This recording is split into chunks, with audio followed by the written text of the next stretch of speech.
મોટા વાસ એમાં અમારે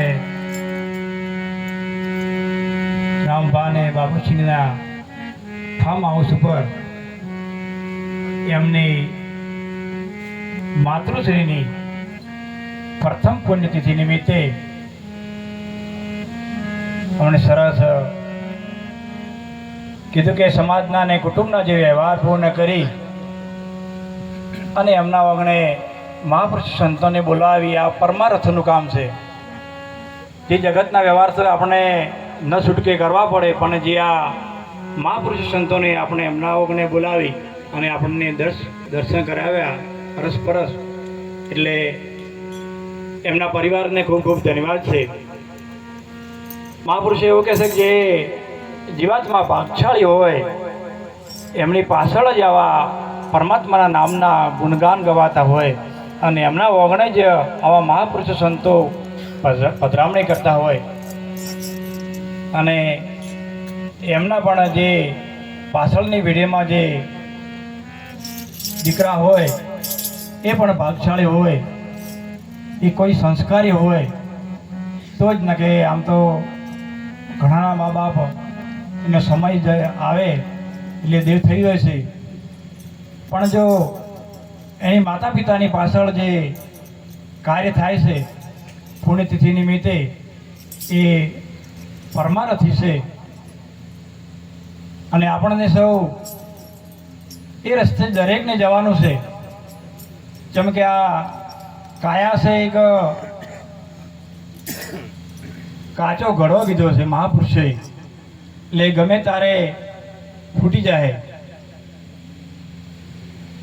આખી આ સૃષ્ટિમાં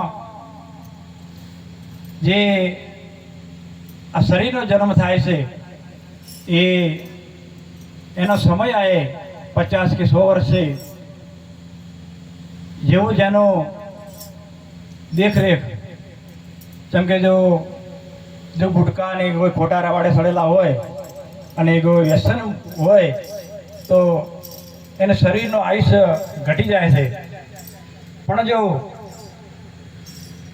આ દેહ ફરીથી મળવાનો નથી અને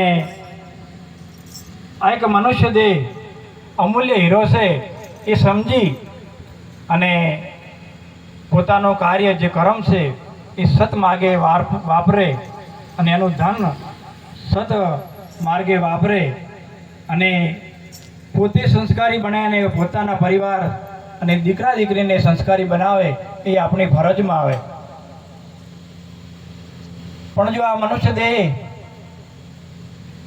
આ પડી જવાનો તો દરેકને ખબર છે, પણ સતોય હું ને મારું મળતું નથી. અને જ્યાં સુધી આ ગુરુ શરણમાં આપણે ના જઈએ ત્યાં સુધી આ દાવા છૂટતા નથી. અને ગુરુ શરણમાં જઈએ તો સરસ બાપુએ કીધું કે જેના નેણ ને વેણ બદલાઈ જાય. નેણ એટલે આજે ઓખથી દેખાય દ્રષ્ટિ, એટલે કે જાગે જગતના દિશે, એને જો જોવું તો પરમાત્માના જ દર્શન થતા હોય. અને વેણ એટલે જે આપણે શબ્દ બોલી રહ્યા છે એ જે ગુરુમુખી બન્યા પછી પણ જો જગતના શબ્દો આપણે બોલીએ, જમતમ બોલીએ, એ આપણે પરિવર્તન આવવું જોઈએ. અને ગુરુમુખી થયા પછી આપણે એનો ખૂબ ખ્યાલ રાખવો જોઈએ. કેમ કે ગુરુમુખી થયા જડે પણ જો આપણે આપણી ભાષા ના સુધરે તો આપણે દરેકને ખબર છે કે સમાજ કે જગત આપણે ટીકા કરે અને ગુરુનું નામ પણ બદનામ કરતા હોય કે જો ફલાણા મહારાજનો ગુરુ એમના સેવક છે એ પણ એ વર્તનશીલ નથી.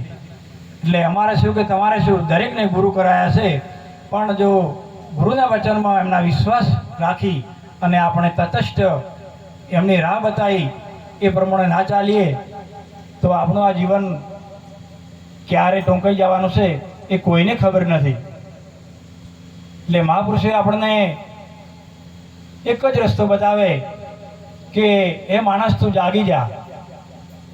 કેમ કે ખાવું પીવું ઊંઘવું બાળ બચ્ચા મોટા કરવા ભય હોય તો ઉડી જવું અને જ્યારે તારે મૃત્યુ થાય એ પણ એ પશુને જ હોય છે ને આપણે હોય છે. તો આટલા વિષયો જો ભોગ ભોગવતા હોય તો મનુષ્યમાં ને આપણને કોઈ ફરક નહીં.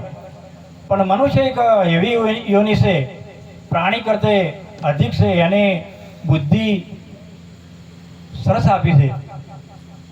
બુદ્ધિના બે પ્રકારો હોય છે, એક સારી બુદ્ધિ ને કબુદ્ધિ. કબુદ્ધિ ક્યારે કહેવાય કે સારા પ્રસંગ કરતા હોય એમાં આડા ડેકા નાખતા હોય અને ખોટું વિચારતા હોય ને કબુદ્ધિ. એ આમ તો સેતો બુદ્ધિ પણ કબુદ્ધિ છે. જે ખોટા વિચારો કરે છે એ કબૂતી છે. અને સત્માર્ગે જે એમની પોતાનું ધન વચન એમના શરીર વેઠવે છે અને જે શરીરનો ઉપયોગ કરે છે એ ખરેખર એક જીવન જીવી જોણા એ પ્રમાણે છે. મહાપુરુષો કહે કે આપણું જીવન જે અગરબત્તી છે ધૂપસળી એવું હોવું જોઈએ. ધૂપસળી છે એ બળે છે ને બીજાને સુવાસ આપે છે, એવી રીતે આપણું જીવન હોવું જોઈએ.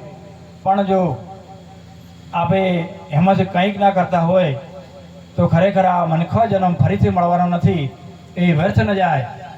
માટે આપણે દરેકને આપણી ફરજમાં આવે છે કે જે દાન પુણ્ય ધર્મ એ આપણામાં જે આવતું હોય એ આપણે દરેકને કરવું જોઈએ. કેમ કે મહાપુરુષ સંતો કીધું કે જે 5 ઓગળી પુણ્ય કરેલું છે એ કોઈ દાડો વ્યર્થ જતું નથી.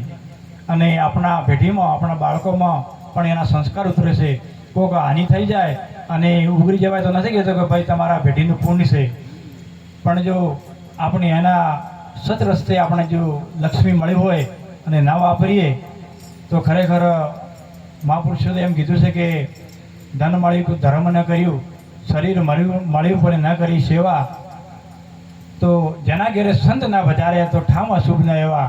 એ ભાગશાળી હોય અને સંસ્કારી હોય એમના ઘરે જવા મહાપુરુષો સંતો વધારતા હોય છે અને પરમાત્માના નામના ગુણગાન ગાતા હોય છે. એટલે દરેકને ગુરુ ના કરાયા હોય ને ગુરુ કરાવવાની જરૂર છે. અને જે ગુરુ કરાયા છે એ ગુરુના વચનમાં રહી અને ચાલવાની જરૂર છે. જેમ કે ગુરુ કરાયા પછી જો અમારે ગુલાબદાસજી બાપુ કહેતા કે સોનાની જારી હોય અને સોનાની જારીને કાટ તો ન લાગે, આપણે બધાએ સમજીએ છીએ. જેમ કે કંચન છે એને કોઈ કાટ લાગે નહીં, પણ જો એને શેપટ લાગે, પણ જો એ શેપટ ખંચેરવામાં આવે ને તો કાયમ માટે એક ઝગમગતી રહેશે. એવી રીતે આપણે આ દરરોજ આવા સંતોના મહાપુરુષોના સંપર્કમાં રહીએ, એમના નજીકમાં રહીએ તો એ પરમાત્મા શું છે, આ જીવન શું મળ્યું છે, આપણા માતા પિતા શું છે, આપણો આ મનુષ્ય દેહ કેમ મળ્યો છે એની આપણને ઝાંખી થાય છે. અને એ પ્રમાણે આપણે દરેકને ચાલવાની જરૂર છે. ન કે ક્યાં ગયા હતા ચોઈને શું લાયા હોય ને એવું આ જીવન ન થવું જોઈએ. માટે મહાપુરુષો આપણે ઘણું બોલવાના છે. એટલે આટલી વાણી બોલી મારી વાણીને વિરામ આપું છું. સદગુરુ ભગવાનની જય. સત સનાતન ધર્મનો જય.